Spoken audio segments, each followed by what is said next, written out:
Hello, everyone, and welcome to the Pash On Podcast. Let's get started with your host, Brian Pash. Hi, this is Brian Pash. Welcome to another podcast interview. On today's show, man, we're going to have a great conversation with Aaron Bickart. He's the Executive Vice President and General Manager of OfferLogix. Aaron, welcome to the show. Hey, Brian, thanks for having me. It's always a pleasure to be on your show. You always bring great insight to the auto industry, and I'm looking forward to bring our insight from OfferLogix to you. Yeah, I mean, this has to be a great time for your business. You and I have been talking about your company growth, and it seems rebates and incentives are back. EV specific rebates and incentives are flying. And well, it seems like we're getting back to normal.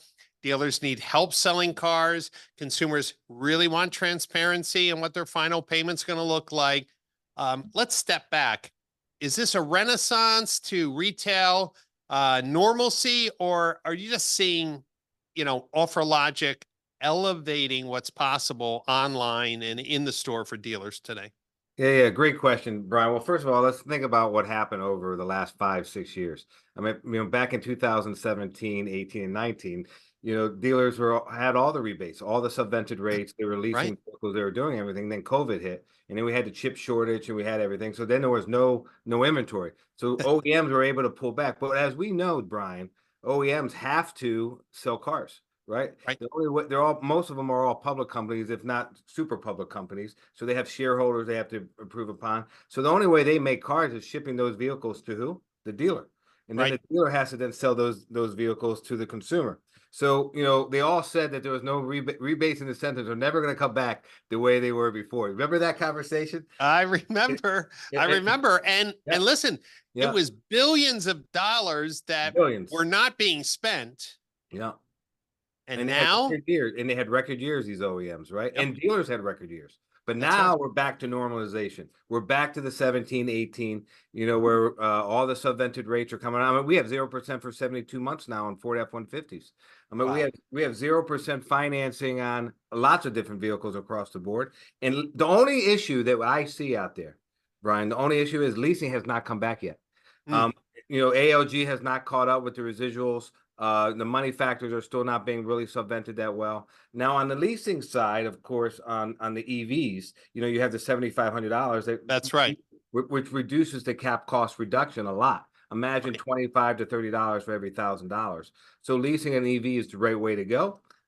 Reality is it's just like your iPhone at the end of the day, or whatever phone. You don't keep a phone for 9 to 10 or 12 years. I mean, consumers keep their vehicles. What do they say? 12 years now for a vehicle? Right. Can you imagine keeping an EV for 12 years? I don't think that's going to work out too well for anybody. Right. It's not going to work out for anybody. So you got to make sure you lease an EV. That's coming from OfferLogix. That's the best way to buy an EV. But then you also have the hybrids, but they're not really doing subvented rates and great rebates on hybrids yet, because Toyota has the lead on that, and they're understanding that. And I think those cars are pretty much selling pretty quickly, right? I mean, off the shelf. They just even at full MSRP still. Yep. Isn't it odd, Aaron? Mm-hmm. It wasn't just a few years ago where dealers couldn't get F-150s. Oh my God. 2 years ago, they couldn't get F-150s. So I mean, people were paying 10, 20, 30,000 over MSRP for like a King cab. I don't know, these King crew. Ranch. Yeah. And I remember my buddy Scott Weidman, the marketing director at the Keating Auto Group. He was like, Brian, man, if you know anybody who got these trucks, we're paying. And now they're sitting 12 deep. They have 90-day supply. Yeah. They all have a 90-day supply, and EVs are, 120-day supply, and hybrids have 0-day supply. So, at the end of the day, there's going to be an area that, for ICE, there's going to be an area for EV, and there's going to be an area for hybrid. But at the end of the day, rebates and incentives are back. They have to push. They got to make money. But now the issue now comes down to the dealer, is how do they sell these vehicles? They're not all selling at MSRP anymore. They're actually selling, at invoice or a little bit above, except for hybrids and a couple other vehicles that are out there. But let's just use the 80-20 rule. 20% are selling above invoice. The other 80% are selling at invoice. But that's why payments are so important, because inflation's here, right? And the average interest rate today is about 7.2% that we see. in the marketplace. Now that's before some vented rates are there, but we also are seeing OEMs doing a combo, which hasn't been done before. A combo where you get a rebate of, let's say, $2,500 and a special APR of 2.9% All right, finance. because normally it was one or the other, right, Aaron? One or the other. We're seeing that. And the other thing that we're also seeing is from Stellantis is they actually confused everybody on this one, but it's not a big deal. They did VIN-based incentives. So they actually took all their VINs and decided to do incentives based on the VIN. Wow. So you can get anywhere from $2,000 on, let's just say, a Ram truck up to $9,500 rebate, depending on the VIN. So now they have VIN-based incentives, and we understand Ford's coming out with the same type of program. Well, that gets it more granular, right? So that's the power of OfferLogix. Yep. Your data feed is flexible to work and match any OEM program. So since OfferLogix works with marketing automation platforms, CRM platforms, direct mail platforms, right? These feeds are powering those personalized offers with accurate rates. This has to be like a data integration bonanza for you, right? Because you built your tech stack to integrate into anyone. So what are some of the new use cases, Aaron, that, when people understand the data you can provide down to the VIN level, in incentives, rebates, what are some of the cool new things that people are doing with your data? Well, we actually have two things. So the first thing is credit. Credit's a big thing. Inflation is up. People are not Right. paying their credit cards on time, so that's lowering their credit scores because you have more debt to income ratio. So That's at the right. end of the day, you think about that. People don't realize that the more debt you have to income, you have a lower credit score. So that means that you might fall into a different tier. And Right. a lot of consumers don't understand. I mean, you and I understand that, but Right. most consumers don't understand to say, okay, I was at a 750 credit score, Beacon or FICO score, but now I might be a 710. So at OfferLogix, we have a complete integration with Equifax that allows our channel partners to integrate into us and be able to pull out a complete FICO score and be able to provide we call it a credit perfect payment. And they're able Wow. to take that and be able to take that credit score and take a unified penny perfect payment and take it across their entire platform, not from email all the way to OTT or social or whatever it is, and on a website, and make it a completely personalized experience. But we also have a new product that we're just coming to market with right now that we're actually going to talk about at DMSC Come on. for you. So we actually integrated in all approximately, I don't know exactly the exact number, so don't hold me to the exact number on that. Okay. But the approximately, let's just say there's 17,000 new car franchises in the United States. We have integrated every dealership's inventory into our platform. So we now have a live inventory platform by VIN in real time. So it's updating every hour on the hour. So imagine now, and we did this for a large dealer group that's out there, very large public dealer group. So now we're able to take that information and be able to see exactly what they're pricing at. So imagine if you're a Ford dealership and one in a marketplace, and every 10 miles is another Ford dealership down the street. Now we have all the inventory and we can see what they're pricing it for. So if they're on another digital retailing platform, or if they're advertising a payment on their website or whatever it is, we now have the capability of going to market less expensive or the same price without doing any research. It tells us immediately. So we can see out their competitors and provide a penny perfect payment right there on the spot for every dealership across the United States for our channel partners. And why is this important? Is because you want to go to market. Think about this for a second. If you go to market at $599 for an F-150, and your competitors at the market for $549 for an F-150, what's the customer going to click on? They're going to click on the $549. Or if their website says $549, you're at $599, they're like, well, you're cheaper down the street. So now we have the competitive know-how of going to market with that information. And we can also do it with the customer's credit score automatically. So once the customer gives us their credit score, the consumer, we're able to personalize that experience right on that dealership's website or in their marketing channel, whatever they're doing.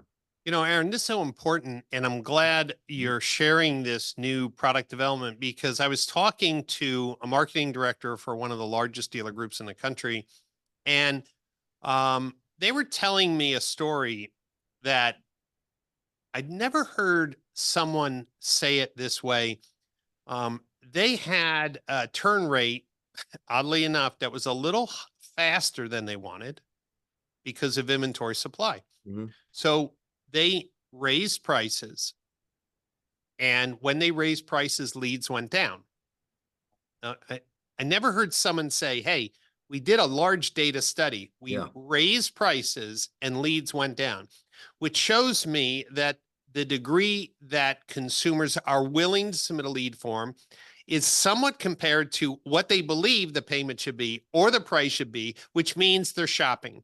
Yes. So with your new platform, you're going to help dealers increase conversion because if the dealer chooses to be market competitive, not give away the vehicle, but market competitive, they won't exclude the cross shoppers. That's correct. Right. And I think that's another data point when dealers say, my conversion rates are down, my conversion rates are down. Yep. I was thinking of writing an article saying, hey, maybe it's about your market price, but then I didn't have a tool. I didn't have a solution to say, well, here's how you can resolve dynamic market pricing. And that could be now through this new data feed from OfferLogix. Well, not only will it do dynamic pricing dynamically for the local area, but you're also going to be able to take the compact vehicle, the subcompact, compact, mid-size, full-size vehicles and take all the national offers and say, here are the national offers. And then be able to say, okay, from the national offers, I want to put, instead of $29.95 down, I want to do $39.95 down. Now I'm going to be competitive across the board on that compact vehicle. But reality comes back is most dealerships only advertise the lowest possible VIN that they have in stock. Right. But we all know that when the consumer comes in, they're going to move them to a different vehicle because we want power windows. I'm just making it up because that's what we used to say back then. Oh, you want power windows? You want this? But at the end of the day, you want Apple Play, you want Android, whatever it is for that particular vehicle. You want the new mirror going across the side. We know they're going to upsell them. But reality is we need to go to market with the lowest possible price and the lowest possible payment that fits that particular consumer's budget and be able to make sure that it's unified across all the messaging of all the different channels that they go to market with. And that's what we're trying to do at OfferLogix. Anything to do with payments, that's what we do. And what I love about the VIN-based rebates and incentives, and you and I are data guys. Yeah. That really avoids blunders on websites where rebate incentives were applied to a vehicle, an example vehicle, this day's special that wasn't meant to be. That's correct. And so I kind of like the fact that I think you couldn't do VIN-based specials and rebates and offers in a manual world. No, in a manual world, you can never do. Since every data feed is VIN-based, it makes sense to go down this path. You know, Aaron, you mentioned people a little bit more credit challenged. Loan delinquency, credit card delinquency is at an all-time high. Yep. Car prices have still not collapsed on the used car market. You know, they're still pretty expensive. So really helping a consumer find the best car for their budget because they're payment shoppers. Most people are payment shoppers. Well, 94% of us is so important, right? 94% of us are payment shoppers. Yes. And I will tell you that most websites and marketing experience don't facilitate easy shopping by payment. No. And I think that the website companies who are listening to today's podcast, the marketing automation companies that are listening, inventory management players really need to be thinking what a partnership with OfferLogix could look like to transform the interface, the shopping tools, the marketing messages, the consistent payments across different consumer touch points. I mean, listen, if the story I just shared was true, rising prices impacting, not crazy, but rising prices impacting conversion shows me consumers are out doing a lot of research. And I think more than ever, dealers who are looking to move their inventory need to make that first blush as attractive as possible. And I think that's what you're saying. I have market pricing now. I have market inventory. I have VIN and rebates, incentives down to the VIN level. I can do all that dynamically. And if the customer gives their credit score, I can create a penny perfect payment That sounds like a platform built for today's economy. Exactly. That's our whole vision. So we have dynamic pricing for the market. We also have it for the nation. We also have it based by uh size, like compact, whatever. I don't even know what the word we're trying to say there. Compact, Body style, right? body style. And then from there, we also have it all the way down to the rebates and incentives by the region. So now they can actually create a dynamic payment consistently across all their mediums and channel and go to market competitively. The channel partner can make sure the dealership goes to market very competitively, and they can make sure they go to market with the exact payment for that particular vehicle based on that particular VIN. Let Which me is ask you, amazing because no one's ever done that before. And the last thing is, be able to have that unified message be integrated in to all the major players. I mean, OfferLogix is now integrated into almost every major. I'm going to say 95%. I've been working on this project for about a year. I know you have. And I got one more to go. Come on. One more major website provider to go. But obviously out of the top 8 major website providers, I got one more to go. But we're fully integrated in every website provider out there except for one, which I think I'm going to have them done hopefully by DMSC for you. Come on. I'm working on it. They're hard to work with, but at the end of the day, we're going to get it done. Right. But then we're integrating into all these dig ad providers, Yep. out there across the board. All the major ones have us now fully Right. integrated in. Then we have SEO providers that want to start using us too as well. And then the last is social. So the dig ad providers, I include OTT and CTV in there. That's But right. in social, we're going to have that fully integrated into the major ones too as well. I mean, we're already integrated into 3 of the top, and we're waiting on the last one. Hopefully we can announce that one at DMSC too as well. Awesome. And Awesome. We're gonna yeah. have a lot of great things going Yeah. on at DMSC. Let me ask you Yeah. one question. Since you work with so many dealers and No, you not have dealers, channel partners. yeah, Yeah. meaning Yeah. your technology Yes. powers Yes. dealers. So in effect, you're powering so many of the payments that are presented to consumers on dealer websites. Do you provide any alerts or opportunities? Like, say, a dealer obviously must, in the framework of your software, say, here are my lending partners that I want you to use for my website. What if they're being outpriced in the market because they're not using a bank or a lender that's really trying to buy, a certain piece of the market? Do you, through your technology or through your channel partners, can do they have any insight like, hey, because you're doing market pricing, right? Hey, the reason why that guy down the street is $20 lower per month with this exact same config because they're using this bank. This bank is really buying, Right. Yeah. buying vehicles. What about those insights? Because I'm thinking that all of the market information you have is amazing. The only factor is, what if the store is not using the best lenders? I guess the cheese can move, depending on, what people are doing. That's true. Very true. We do not have I mean, we can get the insight. We just don't mine that insight today, which is a good idea. So now I'm going to take that back to the dev world and get that done because we have 28 development people. Right. I'm just And saying, but it's a good insight. But the thing with our API, which is really simple. So right. let's say a dealership comes on board through the channel partner. They'll say, hey, we want these 7 or 8 vendors or lenders. And Yep. then now you got to remember, we only have the lenders that publish their rates. So a lot Right. of lenders don't publish rates anymore, believe it or not. Okay. And they don't publish standard rates. They only publish their subvented rates. A lot of OEMs went to only publishing subvented rates versus standard rates, which we have a workaround on, which we can talk about for another 25, 30 minutes on how that all works. But at the end of the day, so they'll give us 7 vendors or 7 lenders and captives and Yep. one captive, how they want to go to market. And then once we get the VIN, and within milliseconds, the solution automatically figures out of what the best payment comes out. Right. So we don't really need to have the insight. So we know if there's a credit union down the street, they might be buying down a 5.49% interest rate, but we know that. So what we could do is open up a singular lender, we call it an open lender, and say, you know what, we know this credit union is doing 5.49 in your marketplace, and it only buys up to this tier level, and it only buys up to this loan to value, and it only buys up to this amount of vehicles, whatever it is, price of selling price. And we can make that totally custom for that particular Oh, dealer, for love that that. particular channel partner. But we do not have the insight on that. But I am going to bring that back and put that Come on.